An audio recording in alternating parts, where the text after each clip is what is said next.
আমার আব্বারে আমি দেখছি একটা গেঞ্জি আমার আব্বার ঘামের থেকে ভিজা, আব্বার গেঞ্জিটা ভিজা যাইতো, আব্বা এটা ধুইতে দিলে ঘামের গন্ধের কারণে আমি বলতাম আব্বা আমি পারতাম না, আমি ধুইতাম।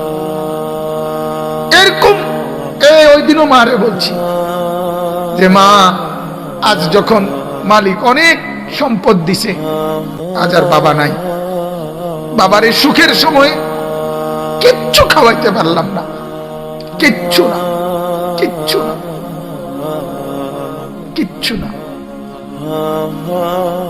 আজ মালিক অনেক দিছে কিন্তু বাপ নাই। সেদিন আমার মাদ্রাসায় প্রায় 2 লক্ষ টাকা করে খরচ করে আমি বিশাল বড় মেহমানদারি করছিলাম। আমার চাচা, মামা, ফুফা, খালু, জ্যাঠা, আমার মার মামা সবাই দাওয়াত দিছি, আমি গাড়ি দিয়ে দিয়ে আনছি আমি আমার মাদ্রাসায়। এই তখন আমি দোয়ার মধ্যে বলছিলাম যে আজ আপনারা সবাই আসলেন, কিন্তু আজ আমি আমার বাবা নাই। তাহলে আমার ভাই এক জিন্দেগির সবচেয়ে বড় পাওয়া। আমার আব্বারে দেখছি আমি, আমার আব্বা এটা কইতো ফুত আমি প্রয়োজনে আরো কষ্ট করুম, কিন্তু আমার সন্তানরা দুনিয়ার কোনো ফিকির লাগবে না। বাবারে একটা কথা ছিল যে আমি চাই আমার 5টা ছেলে আলেম হবে, যেন আমার মরার পরে আমার কবরের চতুর্দিকে আমার ছেলেরাই দাঁড়াইতে পারে। কাজে এদুর যদি পাই আমার আর কিছু লাগবে না। তাইলে আমার বাপ, আমার ফিকির তো এটা থাকা চাই। আপনার কাছে আমার অনুরোধ, আল্লাহ এটাই বলছেন, ও আমার বান্দা, তোমাদের সম্পদ, তোমাদের সন্তানাদি তোমাদের জন্য পরীক্ষা। এটার লোভে পড়ে, এগুলোর ফান্দে পড়ে আমাকে ভুলো না, আমার খেয়ানত করো না, আমার রসুলের খেয়ানত করো না, আখিরাত বরবাদ করো না। এরপর আল্লাহ বলেন ওয়া আন্নাল্লাহা ইনদাহু আজরুন আযীম, আল্লাহ বলেন আমার কাছেই একমাত্র আছে মহা বিনিময়। অর্থাৎ দুনিয়ায় যা করে গেলা এগুলোর বিনিময়, এগুলো তোমার জন্য খুব বেশি বিনিময় আসবে না। আমি আল্লাহর জন্য যা করিলাম, আল্লাহ বলেন কসম বান্দা আমি এর প্রত্যেকটার উত্তম বিনিময় তোমাকে দেব। এই সোফা যদি 30,000 টাকা দিয়ে বানায়া থাকো, এই সোফা আখিরাতে তোমার জন্য কোনো পুঁজি দিবে না। আর আমার একটা সেজদার বিনিময়ে আমি আল্লাহ কোটি গুণ নেকি তোমারে ফিরিয়ে দেব। বুঝেন নাই কথাটা? এই জন্য আল্লাহ তাআলা আল্লাহ বলেন আমার কাছে বিনিময়, আমাকে ভুলো না।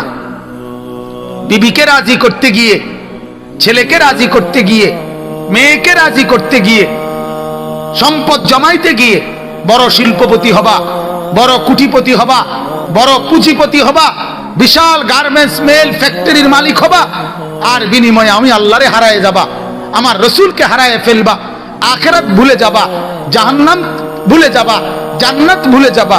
আল্লাহ বলে বান্দা না, এমনটা করো না, এমনটা করো না। ওই সম্পদ জমাইও না যে সম্পদ আল্লাহ ভুলায় দেয়। ওই বিবি বাচ্চা পাইলো না যারা আখিরাত ভুলায় দেয়। আল্লাহ আমাদেরকে বুঝার তৌফিক দান করেন, আল্লাহ আমাদের সবাইকে কবুল করেন, আল্লাহ আজকের এই মজমা কবুল করেন। যদি কোনো শক্ত কথা বলে থাকি মাফ করে দেন, কিন্তু আমার বাজান আমি আপনাদের আখিরাত চাই, আমারও আপনাদেরও। মুরব্বীরা আপনারাও রাগ করেন না, আপনাদেরকেও শক্ত কথা বলছি, কিন্তু বলার উদ্দেশ্য হলো আমি আপনাদেরকে স্পষ্ট বলতে চাই, আপনারা অনুরোধ কেউ বিড়ি সিগারেট খাবেন না। কেন জানি আমার এই কথাটা আজকে বহুদিন ইদানিং এইবার বারবার এটা মনে হয় যে এই লোক নিয়মিত বিড়ি খায়। আমার কাছে মনে হয় ওই মুরব্বী যেন আল্লাহর কাছে, ফেরেশতার কাছে এটা বলে যে আমার সকাল বিকাল দুপুর সন্ধ্যা আমি বিড়ি ছাড়া, আগুন ছাড়া থাকতে পারি না। ও আল্লাহ, তোমার কাছে অনুরোধ, আগুন ছাড়া আমার দিন কাটে না, রাত কাটে না, সকাল কাটে না, বিকাল কাটে না।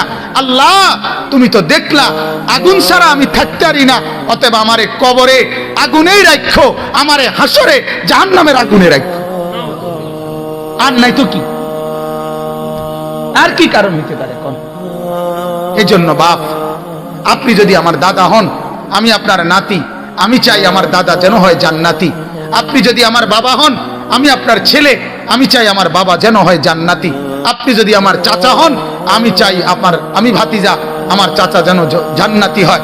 তোমরা যারা যুবক ভাই, আমি যদি তোমাদের ভাই হই, আমি চাই তুমি ভাই, দুই ভাই মিলে একসাথে যেন হই জান্নাতি। বলো না ইনশাআল্লাহ? দোস্ত, কত ছেলে আমগরে ভালোবাসো, আমরা জানি তো বাজান, কলিজা দিয়ে মহব্বত করো তোমরা আমগরে। এই মহব্বতের তাকাজায় হয় তুমি আমার মতো হও, নাহলে আমারে তোমার মতো বানাও। একটা করো, এক সাইডে হও। হয় তোমার কাছে আমারে নাও, নাহলে আমার কাছে তুমি আসো। একটা তো করো ভাইয়া। তুমি তোমার মতো, আমি আমার মতো, এ জিন্দিগি কেমনে চলবে? তুমি ফয়সালা দাও,